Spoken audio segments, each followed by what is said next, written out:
my husband's sister called a family meeting and boldly stated, "Since you married my brother, you owe me a monthly allowance to show respect."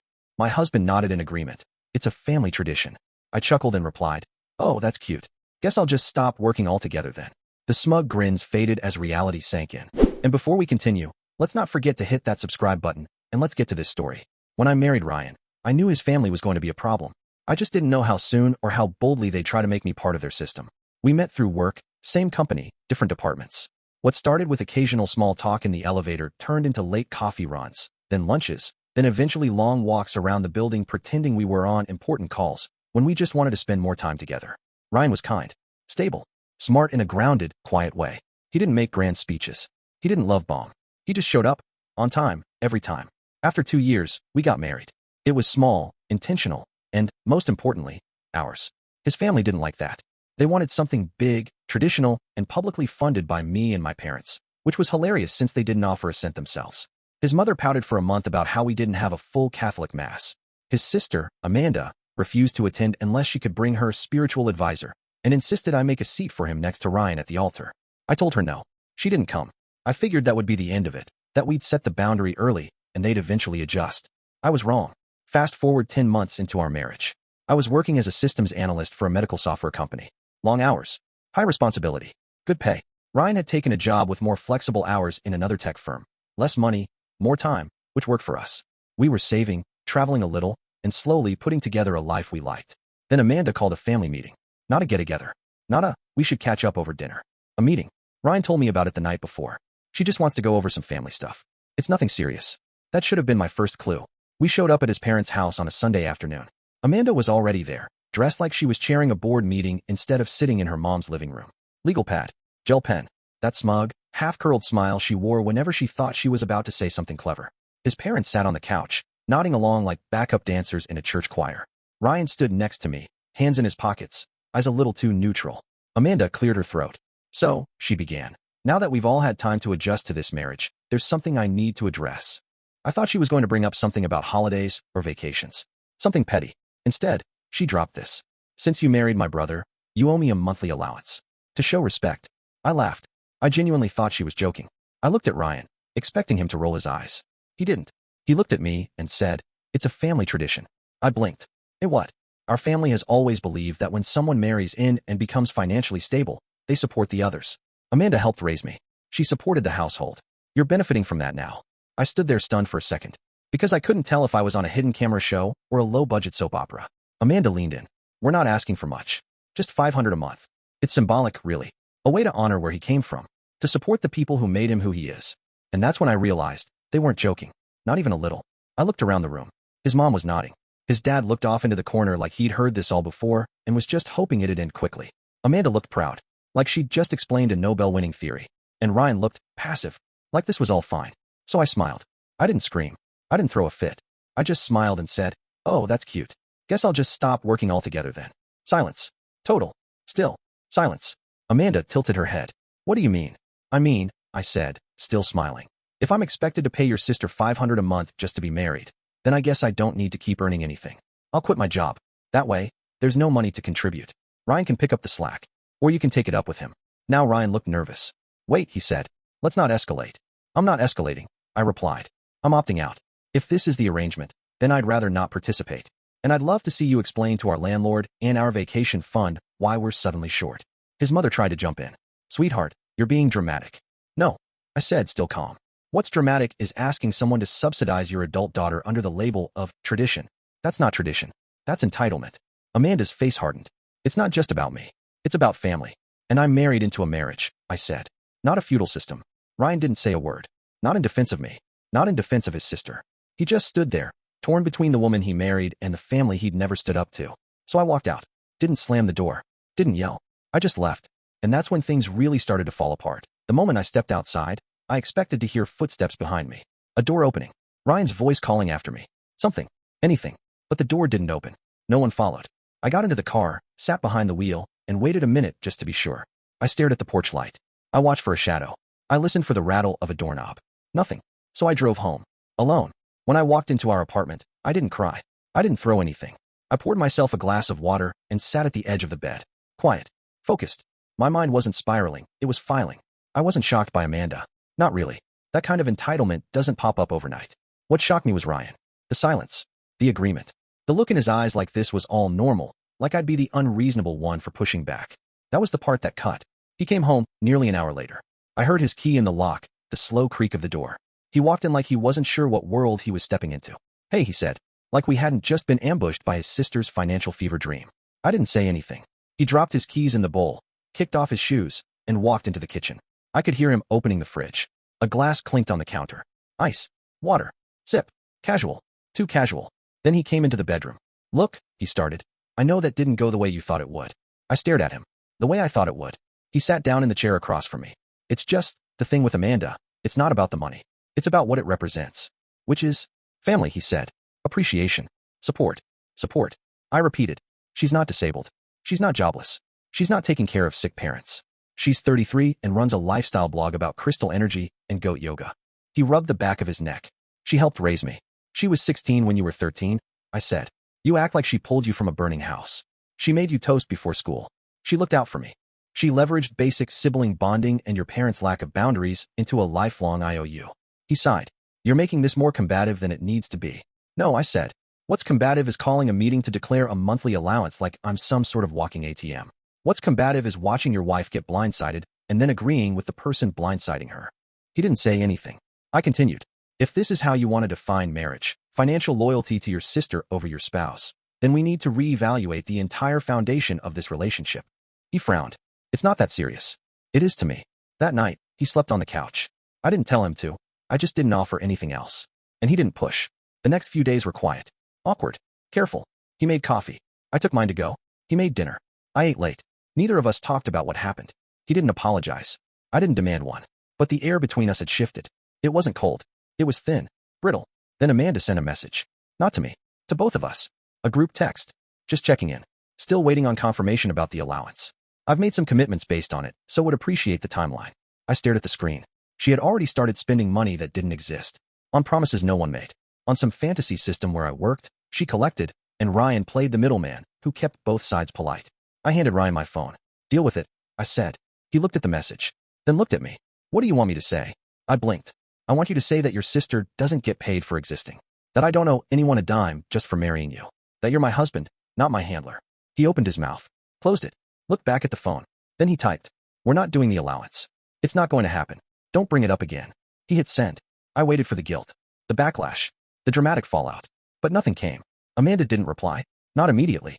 She didn't unleash the fury of family traditions or demand explanations. Instead, she sent a meme. A passive-aggressive picture of a woman sipping wine with the caption, "Some people forget where they came from." That was her protest. A meme. I could have laughed. But I didn't. Because I knew this wasn't over. That message? That was her way of stepping back for now. Retooling. Planning her next move. Ryan sat down next to me that night. You were right, he said quietly. I let her get too comfortable with things that aren't her business. I think I've always been afraid of rocking the boat with her. And what about us? I asked. Are you afraid of rocking that boat too? He shook his head. Not anymore. I wanted to believe him. But the thing about people like Amanda, they don't give up. They just wait. And sure enough, she didn't stay quiet for long. For a while, things were quiet. Too quiet. Amanda didn't respond to Ryan's text. She didn't call. Didn't show up at our door with more tradition talk. She went dark on us. I figured she'd gone off to sulk, maybe talk trash in the group chat, or consult her spiritual advisor about how to hex me for disrespecting the family. But I knew Amanda. She wasn't the type to just let something go. When people like her fall silent, it doesn't mean they've moved on. It means they're recalibrating. Sure enough, it started with his mother. Ryan's phone rang while we were out for groceries. I saw her name flash on the screen. He hesitated, then answered on speaker. Hi, Mom, he said. Hi, sweetheart, she said sweetly, too sweetly. I've been thinking about you too. About everything that happened. Amanda's been really hurt. I raised an eyebrow, but stayed quiet. She's just feeling misunderstood. I think the whole conversation at the house came off harsher than she intended. Ryan glanced at me. She asked my wife for money, he said flatly. Yes, well, maybe she didn't phrase it right, his mother said. You know how passionate she gets. She's always taken care of this family. She just thought this would be a way to honor that. I laughed under my breath. His mother continued. She's telling everyone that she's being pushed out. That your wife's trying to divide the family. There it was. The narrative shift. Amanda was no longer the entitled one demanding money. Now she was the misunderstood martyr, the wounded sister who just wanted to keep family values alive. Ryan said nothing. She went on. Look, honey, maybe there's a compromise here. Something small. Symbolic. Just to show her you care. She asked for $500 a month.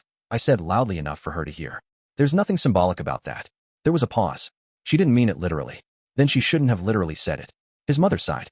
Sweetheart, I'm just asking you both to think about what family means. We are, Ryan said, and hung up. We stood in the middle of the cereal aisle, just staring at each other. She's not going to stop, I said. I know. That weekend, it escalated. We were invited to a family barbecue. Ryan's dad's birthday. I didn't want to go, but Ryan insisted. Said it would look worse if we didn't show. That it might be better to just go, smile, and leave quickly. I agreed. Under one condition, I wouldn't fake anything. We showed up late. Most of the family was already there. Amanda, of course, was holding court by the grill, handing out drinks like she owned the place. When she saw us, she smiled. Wide, fake, deliberate. Well, she said. Look who made it. I gave her a nod. Nothing more. The energy was tense. Ryan's parents acted normal, but there was a stiffness to them, like they were trying to play both sides. His dad greeted me politely. His mother gave me a long hug and whispered, "Let's not cause a scene today, okay?" I smiled. That depends on Amanda.